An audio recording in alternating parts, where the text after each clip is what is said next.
अपने प्रिय हिंदू समाज को, भारत के पुत्र रूप समाज को शक्ति से, शील से, ज्ञान से, वीरवृत्ति से और ध्येय निष्ठा से युक्त स्वत्व की प्राप्ति करा देने के लिए संघ की यह साधना सतत 93 वर्षों से चली है और पूरी होते तक चलती रहेगी। हिंदू समाज के सामने बहुत चुनौतियां हैं, बहुत संकट है, लेकिन वो सारे संकट कैसे हैं, उनका अपना बल नहीं है। हिंदू समाज की दुर्बलता के कारण उसके सामने संकट है। मनुष्य अगर दुर्बल है तो संकट उसके पीछे लगते हैं। स्वामी विवेकानंद अपनी परिक्रमा में एक बार पहुंचे वाराणसी, तो गली में घूमते समय एक बंदरों का झुंड उनके पीछे लग गया। स्वामी जी के जब ध्यान में आ गया तो उन्होंने अपनी गति बढ़ाई बंदरों से दूर होने के लिए। अब बंदर नकल भी करना जानते, उन्होंने भी अपनी गति बढ़ाई, तो स्वामी जी दौड़ने लगे तो बंदर भी दौड़ने लगे। अब आदमी कितना भी प्रगत हो जाए, चंद्रमा पर पहुंच जाए, मंगल पर पहुंच जाए, परंतु बंदरों से तेज दौड़ नहीं सकता। वो प्रकृति ने वो गति नहीं दी उसको। थक गए स्वामी जी, पैरों का बल समाप्त तो होता सा लगने लगा, चक्कर आने लगा, आंखों के सामने अंधेरा आने लगा। क्या होगा, आप गिर जाएंगे, बंदर दुर्गति कर देंगे। सामने से दूसरा एक सन्यासी आया, उसने देखा तरुण सन्यासी को बंदर उपद्रव कर रहे हैं, तो जोर से चिल्लाया, रुको। तो स्वामी जी रुक गए तो बंदर भी रुक गए। फिर उस सन्यासी ने कहा, सामना करो। तो स्वामी जी सामना करने के लिए पीछे मुड़े तो बंदर 2 कदम पीछे हो गए। स्वामी जी 5 कदम आगे गए, बंदर 15 कदम पीछे चले गए। और स्वामी जी ने थोड़ा दौड़ने का उनके तरफ अनुभव किया तो सब के सब भाग गए। आज हमको हमारी चारों ओर जो संकट दिखाई देते हैं ना, उनका अपना बल नहीं है। संपूर्ण दुनिया में उनकी कोई शक्ति नहीं है। यहां पर वो दिखाई देते इसलिए कि हिंदू समाज दुर्बल है, भेद और स्वार्थों से जर्जर है। मैं हिंदू हूं, भारत माता का पुत्र हूं। भारतीय संस्कृति सनातन प्राचीन अपनी हिंदू संस्कृति, उसकी विरासत मुझे मिली है, जिसकी सारी दुनिया को आवश्यकता है। आज वो देने का काम मुझे करना है दुनिया को। उसके लिए समाज के नाते, राष्ट्र के नाते संगठित होना है, समरस होना है, समता युक्त शोषण मुक्त जीवन की निर्मित करनी है, संपूर्ण देश को परम वैभव संपन्न बनाना है, विश्व गुरु बनाना है। ये कर्तव्य है मेरा। मैं ये कर सकता हूं क्योंकि मेरे पूर्वजों ने पूर्व काल में इसको बार बार किया है, संपूर्ण दुनिया को सुख शांति की राह दिखाई है। उन पराक्रमी पूर्वजों का मैं वंशज हूं। ये सत्व स्वत्व हम भूल गए, सत्य को भूल गए, स्वत्व को भूल गए, सत्व भी चला गया। सत्व चला जाता है तो सब जाता है। नृसिंह अवतार लेकर हिरण्यकश्यप का वध हुआ। इंद्र देख रहा था ऊपर से कि अब हिरण्यकश्यप मरेगा, मुझे स्वर्ग का राज्य मिल जाएगा। लेकिन भगवान ने हिरण्यकश्यप के पुत्र को ही राजा बनाया, प्रहलाद को ही राजा बनाया। तो इंद्र हाथ मलते रह गया, आप क्या करना। तो उसके गुरु ने, बृहस्पति ने बताया कि अब कुछ मत करो, आराम करो, थोड़ा समय जाने दो, बाद में प्रहलाद के ही पास जाओ। वो बड़ा दानी है, याचक को कभी ना नहीं कहता, तुम उससे मांग लो। तो बोले ऐसे कैसे, उसको भगवान ने राज्य दिया है, मैं कैसे मांगू? तो बोले राज्य मत मांगो, तुम जाके प्रहलाद का सत्व मांग लो। तो कुछ हजार वर्ष आराम करने के बाद इंद्र याचक वेश करके प्रहलाद के दरबार में गया और प्रहलाद को कहा कि हे राजा, तुम्हारी कीर्ति है, मांगने वाले को तुम ना नहीं कहते, मुझे कुछ मांगना है, तुम वचन दोगे। तो प्रहलाद ने कहा, अरे भाई, मेरे दरबार में याचक आता है, वो कभी विमुख नहीं होता, उसको सब मिलता है, उसको जो चाहिए हो, ये मेरी कीर्ति है, और तुम वचन मांग रहे हो। लेकिन मैं जानता हूं कि तुम इंद्र हो और तुम मेरा राज्य लेने के लिए आए हो, फिर भी तुम याचक बन के आए हो, तो तुम मांगो, मैं दूंगा वचन। तो इंद्र ने कहा, मुझे तुम्हारा सत्व दे दो। तो प्रहलाद ने कहा, दे दिया, पानी छोड़ दिया, सत्व दे दिया। तो सत्व पुरुष प्रहलाद के शरीर से मनुष्याकृति में बाहर आकर इंद्र के शरीर में चला गया। लेकिन उसके बाद प्रहलाद के शरीर से और एक मनुष्याकृति बाहर आई। तो प्रहलाद ने पूछा, आप कौन है, कहाँ जा रहे हैं, मुझे क्यों छोड़ रहे? तो उसने कहा कि मैं तुम्हारा तेज हूं, जहां सत्व है वहां तेजस्विता है, तुमने सत्व को इंद्र को दे दिया, अब मैं इंद्र के पास जा रहा हूं। उसके बाद और एक मनुष्य निकला। तो प्रहलाद ने उसको पूछा, अब आप कौन है और आप क्यों वहीं जा रहे हो, क्या इंद्र के पास क्यों जा रहे हो?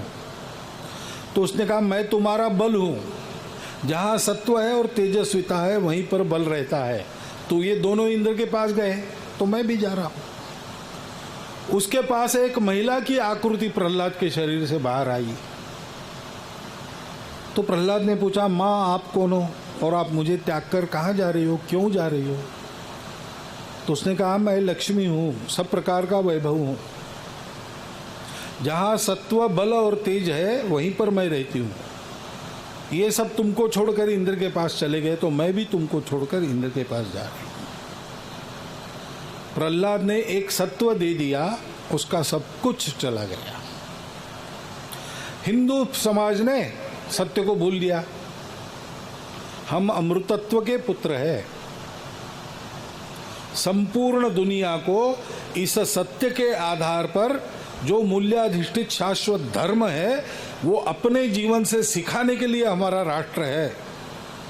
हम अलग थलग नहीं रह सकते। संपूर्ण विश्व हमारा कुटुंब है, उसको सुसंस्कृत बनाना हमारा काम है।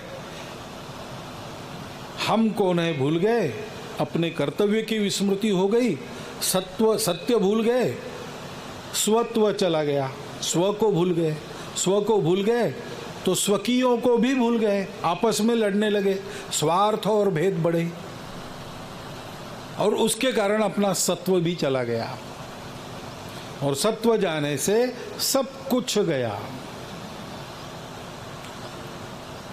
2-3 हजार वर्षों से क्रमशः हमने सब कुछ खो दिया। अब उसको वापस लाना है तो कैसे लाएंगे? सत्व जागृति। और सत्व जागृति करनी है तो क्या करना है? स्वयं सत्वशील बनना है, बलशील बनना है, तेजस्वी बनना है, सबको ऐसा बनाना है। सबको क्यों बनाना है? वो सब मेरे अपने हैं, हमारा सत्य तो यही है। ईश्वर सर्वभूतानां हृदयेशे अर्जुन तिष्ठति। सबके हृदय में भगवान है, इसलिए मेरे भी हृदय में है, उनके भी हृदय में, इसलिए हम भाई हो गए। जो विविधता है वो एकता का ही रूप है, इसलिए उसका स्वागत है, उसका सम्मान है, उसका उत्सव हम करते हैं और सारी विविधताओं को साथ लेकर चलते हैं। ये शक्ति हम में आती है। क्यों? हम जानते हैं जो यहाँ है वही सब में है।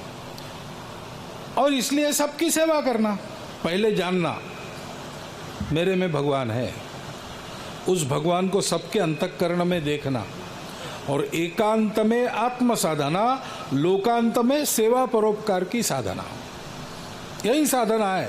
वो साधना करने के लायक बनना है, स्वयं बनना है, सबको बनाना है, क्योंकि सब मेरे अपने। ये साधना हिंदू समाज को करनी है। हिंदू समाज में इस साधना का वातावरण बनाने का काम संघ करता है, और इसलिए ये कार्यालय, इसमें संघ का कार्यालय रहेगा।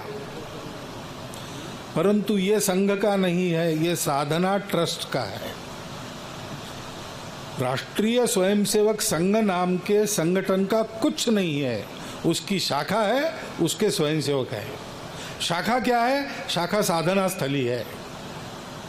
स्वयंसेवक कौन है? उस साधना से जो जितना तैयार होता है वो उतना स्वयंसेवक है।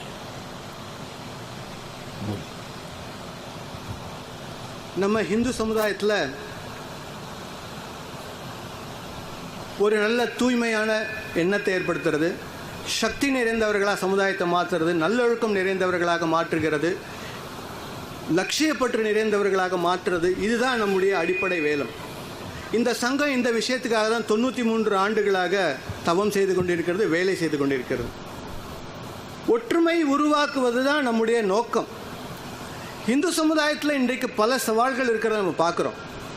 இந்த பல சவால்கள் இருப்பதற்கு காரணம் அவர்கள் சக்தி படைத்தவர்கள் எதிரிகள் என்பதல்ல அர்த்தம்.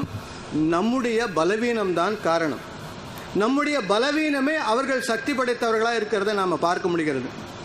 ஒரு மனுஷன் துர்பலவனாக இருந்தான்னு சொன்னாக்கா எல்லாரும் அவனை துன்புறுத்தணும்னு நினைப்பாங்க. அதுக்கு ஒரு உதாரணம், ஒரு கதை சொன்னாங்க.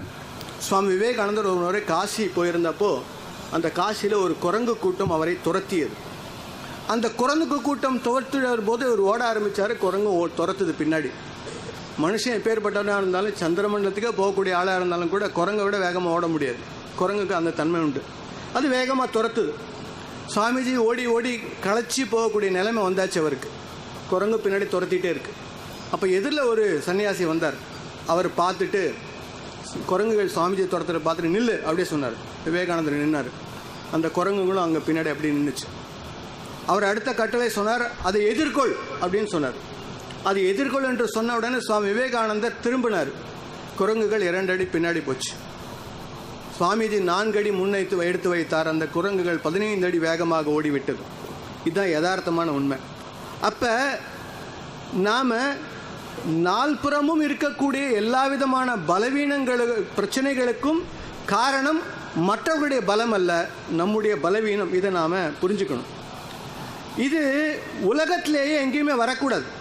நம்முடைய பலவீனம் மற்றவர்கள் பலத்தினால அப்படின்றத நம்ம அவங்களாக தான் இது பண்ணுறாங்க, அப்படி காரணம் கிடையாது. நாம் என்ன பண்ணணும் அப்படின்னு சொன்னாக்கா, நம்முடைய சமுதாயத்தில் இந்த பேத பாவங்கள் இல்லாமல் ஹிந்து அனைவரையும் ஒருங்கிணைத்து, நான் ஹிந்து, இந்த பாரத தாயின் புதல்வன், இந்த புகழ்மிக்க பரம்பரையினுடைய சொந்தக்காரன் என்கின்ற எண்ணத்தனம் ஒவ்வொருத்தரும் மனதிலேயும் ஏற்ற வேண்டும். நாமும் ஏற்றுக்கொள்ள வேண்டும், மற்றவர்கள் அனைவற்றும் உள்ளத்திலையும் அதை ஏற்படுத்த வேண்டும். நான் இந்த காரியத்தை செய்கிறது என்பது எனக்காக அல்ல, இந்த உலகத்தின் நன்மைக்காக அப்படின்ற விஷயத்தை நம்ம மனசில் வச்சுக்கணும். நாம் ஏற்படுத்தக்கூடிய இந்த ஒற்றுமை, இந்த சங்க வேலை என்பது ஒட்டுமொத்த சமுதாயத்தில் மாற்றத்தை ஏற்படுத்துறதுக்காக. இந்த ஒட்டுமொத்த சமுதாயத்தில் மாற்றத்தை ஏற்படுத்துவது என்பது இந்த உலகத்தினுடைய நன்மைக்காக. நம்முடைய வலிமையின் மூலமாகத்தான் உலகத்தில் எல்லா இடத்துலையும் ஒரு நல்ல தன்மை, ஒற்றுமை, மகிழ்ச்சி ஏற்படும். என்னுடைய முன்னோர்கள் எப்படி இருந்திருக்கிறார்கள் அப்படின்னு நம்ம நினச்சி பார்க்கணும். எங்களுடைய முன்னோர்களைப் போல நானும் ஆகணும். எங்கள் முன்னோர்கள் எப்படி சக்தி படைத்தவர்களாக இந்த உலகம் முழுமைக்கும் வழிகாட்டி கொண்டிருந்தார்களோ அப்படிப்பட்டவர்களாக நாம் மாற வேண்டும் என்ற எண்ணம் நமக்கும் வரணும். இந்த எண்ணத்தை மற்றவர்களுக்கு ஏற்படுத்தணும். உண்மையிலேயே நம்ம யோசனை பண்ணி பார்த்தோம்னாக்கா, எங்கே உண்மை இருக்கிறது, எங்கே தர்மம் இருக்கிறதோ அந்த இடங்களில் தான் வெற்றி கிடைக்கிறது. எங்கே ஒழுக்கம் இருக்கிறதோ அங்கே இடத்துல தான் வெற்றி கிடைக்கிறது. இதுக்கு ஒரு உதாரணம் என்ன சொன்னாங்கன்னு சொன்னால், ஹிரண்யகசிபுனுடைய வதம் நடந்து முடிஞ்சது. அந்த வதம் நடந்து முடிஞ்ச உடனேயே இந்திரன் ரொம்ப சந்தோஷப்பட்டான். பரவாயில்ல, இன்னும் அடுத்த நான் உடனடியாக இந்திரன் ஆகிடலாம், அந்த சிம்மாசனம் எனக்கு கிடச்சிரும் அப்படின்னு சொல்லி. ஆனால் இறைவன் என்ன பண்ணார், பெருமாள் அப்படின்னு சொன்னாக்கா, பிரகல்லாதனையே நீ தான் ராஜான்னு சொல்லிட்டு போயிட்டார். இந்திரனுக்கு பயங்கர கவலையாக போச்சு. இந்த நிகழ்ச்சிக்கு அப்புறம் கூட நமக்கு சிம்மாசனம் கிடைக்கலையே அப்படின்னு நினைக்கும் பொழுது அவனுடைய குரு பிரகஸ்பதி சொன்னார், கொஞ்சம் பொறுமையாக இரு அப்படி சொல்லிட்டு ஒரு 1000 ஆண்டுகள் பொறுமையாக இருந்தார். அதுக்கப்புறமேட்டு அவர் நேராக போய் பிரகலாதன் கிட்ட தவம் கேட்கறதுக்காக போகிறார், பிக்ஷை கேட்கறதுக்காக போகிறார், யாசகம் கேட்க போகிறார். யாசகம் கேட்க போகும்போது அவர் கேட்குறாரு, எனக்கு ஒரு வாக்கு கொடுக்கணும், நான் கேட்குறது நீங்கள் கொடுக்குறேன்ற வாக்கு கொடுக்கணும் அப்படின்னு பிரகலாதன் கிட்ட சொல்லும் பொழுது, அப்போது பிரகலாதன் சொல்கிறான், என்னுடைய அரண்மனையில் என் முன்னாடி யார் வந்து யாசகம் கேட்டாரும் அவர்களுக்கு இல்லை என்று சொல்லியதே இல்லை நான். நீங்கள் இந்திரன், எனக்கு தெரியும் நீங்கள் கேட்க வந்திருக்கீங்கன்றதும் தெரியும், உங்களுக்கு உறுதி எதுவும் தேவையில்லை, என்ன வேணுன்றது கேளுங்க அப்படி சொல்கிறான். அப்போ அந்த இந்திரன் கேட்குறான், உங்களுடைய ஒரு ஒழுக்கத்தை எனக்கு கொடுங்கள் அப்படி கேட்குறான். உடனே பிரகலாதன் தன்னுடைய ஒழுக்கத்தை தானமாக வார்த்து இந்திரனுக்கு கொடுத்துறார்.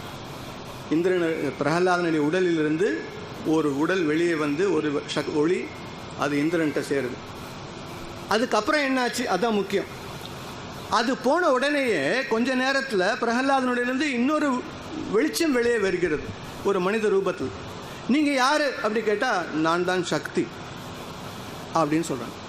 ஏன் நீங்கள் போகிறீங்க, எங்கே ஒழுக்கம் இல்லையோ அங்கே நான் இருக்க மாட்டேன் அப்படின்னு சொல்லி சக்தியும் போயிடுது. ரெண்டாவது இன்னொருத்தர் இருக்கிறார், அவர் வலிமை பலம், அவரும் போயிடுறார். மூணாவது ஒரு அம்மா வராங்க, நீங்கள் எங்கம்மா போகிறீங்க அப்படின்னு கேட்டான்.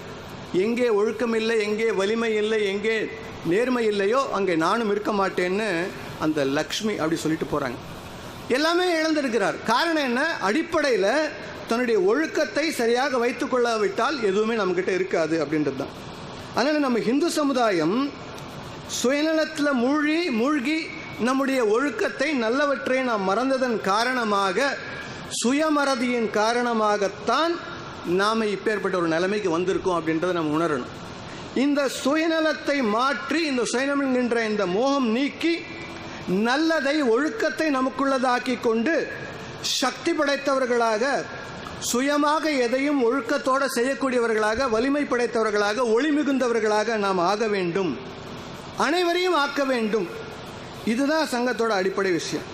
அதனால் இறைவன் என்பவன் ஒழுக்கத்தின் வடிவத்தில் அனைவருக்குள்ளேயும் இருக்கிறான். அந்த அனைவருக்குள்ளே இருக்கக்கூடிய இறைவனை நாம் எப்படி பார்க்கிறோம், பேதபாவத்தோடு பார்க்கிறோமா அல்லது ஒன்றாக நினைக்கிறோமா, இது நமக்குள்ளே வரணும். வேற்றுமையில் ஒற்றுமை தான் நம்ம தர்மத்தோட விசேஷமே. அதனால் வேற்றுமை இருக்கிறது என்பதற்காக வேறுபாடு காட்ட வேண்டும் என்பதல்ல, அனைவருக்குள்ளும் இருக்கக்கூடிய ஒளி சக்தி இறைவன் ஒன்றுதான் என்கிறதை நாம் உணர்ந்து நாம் அனைவரும் ஒன்றாக செயல்பட வேண்டும் என்ற எண்ணத்தை நமக்குள்ளே ஏற்படுத்த வேண்டும். எல்லாருக்குள்ளே இறைவன் இருக்கின்றான், நான் தனியல்ல அப்படின்றத உணர்ந்து இந்த உலகம் முழுவதையும் ஒன்றாக சிந்திக்கக்கூடிய ஒரு தன்மை, தகுதி அது நமக்குள்ளே வரணும். இந்த தகுதி எப்படி வரும், ஒரு தவம் செய்வதன் மூலமாக நமக்குள்ளே வரும். தொடர்ந்து சுயம் சேவகர்கள் இந்த தவத்தை செய்கிறோம் நம்ம எல்லாரும். அது மூலமாக ஒட்டுமொத்தமான இந்த இந்து சமுதாயத்தை ஒருங்கிணைத்து இந்த சங்கமானது இந்த உலகத்தில் எல்லா நல்ல மாற்றத்தை கொண்டு வருவதற்காக இந்த நாட்டை உலகின் குருவாக ஆக்குவதற்கான வேலை செஞ்சுட்டு இருக்கு. அதற்கான ஒரு வேலை செய்யக்கூடியது தான் இந்த ட்ரஸ்ட் கூட. சாதனா என்பது ஒரு அறக்கட்டளை, அதனுடைய கட்டிடம் இது. சங்கத்துக்கு எங்கேயுமே சொந்தமாக எந்த கட்டிடமும் கிடையாது, ஒன்றும் கிடையாது. அங்கே இருக்கக்கூடிய சுயம் சேவர்கள்லாம் இது போல் ஒரு நல்ல காரியம் செய்யக்கூடியவர்களெல்லாம் ஒன்றாக சேர்ந்து மேலும் நல்ல காரியங்கள் நிறையா நடப்பதற்காக உருவாக்கக்கூடிய இடம்தான் இந்த மாதிரி கட்டிடங்கள். அந்த கட்டிடத்தில் சங்கத்தினுடைய இந்த நல்ல பணி நிறையா நடக்கிறது. அப்படி ஒரு விஷயம் இன்றைக்கு இங்கே நடந்திருக்கிறது.